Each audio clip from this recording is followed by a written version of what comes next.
ఒక చిన్న మాట జగన్ గారినైనా, లేదంటే ఏ మహిళనైనా, లేదంటే ఏ పార్టీనైనా నా హద్దు దాటి మాట్లాడలా. అలాంటిది మరి భగవంతుడు ఎందుకో అలా దొర్లిపోయింది. నాకు కాన్షియస్ ఎలా మిస్ అయింది అనేది చాలా బాధపడ్డాను.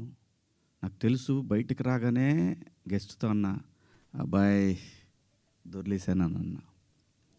సో, దానికి మీ అందరికీ సిన్సియర్ అపాలజీస్ చెప్తున్నాను. ఆ 2 పదాలకి, నా ఆడబిడ్డలకి.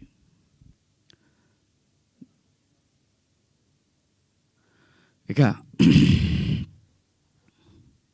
నేను ఇచ్చిన స్టేట్మెంట్‌కి మాత్రం కట్టుబడే ఉన్నాను. దాంట్లో ఎవరికి భయపడేదే లేదు. ఆ 2 పదాలు మాత్రం unparliamentary. From my soul I regret. అవి మాట్లాడటం తప్పు. అపాలజీస్. Very clear. ఇక మా దండోరా సినిమా గురించి మాట్లాడతాను. దాని తర్వాత మీరు ఎవరు అడగాలనుకుని అడగచ్చు. ఎందుకంటే 2 రోజుల నుంచి దాదాపు 36 అవర్స్ అయింది నేను పడుకొని. 2 రోజుల నుంచి నేను ఈ ప్రమోషన్స్లో నేను పార్టిసిపేట్ చేయలేకపోయాను.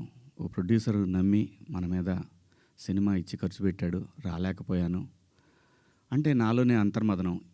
ఎందుకు ఇలా జరిగింది? అన్ని సంవత్సరాలు పాలిటిక్స్లో మాట్లాడినా ఎప్పుడు తప్పు మాట్లాడాను నేను. ఎందుకు ఇలా జరిగింది? ఏమైంది అని అనిపించింది.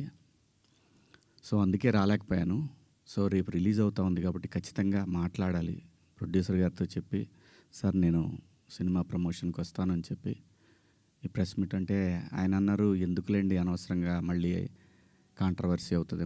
లేదు మీ దగ్గర డబ్బులు తీసుకున్నాను కాబట్టి నేను ఖచ్చితంగా మీ సినిమాకి నేను నా వంతు నేను ప్రమోషన్ చేయాలి అని చెప్పాను.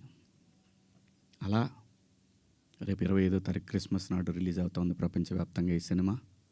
తప్పకుండా మీ దగ్గరలో ఉన్న థియేటర్లో మీకు వీలైతే చూడండి. ఒక మంచి సినిమా. సమాజాన్ని పట్టి పీడిస్తున్న కాస్ట్ సిస్టమ్ మీద ప్రేమ పట్ల ఉన్న వ్యతిరేకత తరతరాలుగా నడుస్తున్నా కూడా భవిష్యత్తులో కూడా నడుస్తుంది. ఆ వ్యతిరేకత కుటుంబాల నుంచి వాటిని గాఢంగా గట్టిగా స్పృశించింది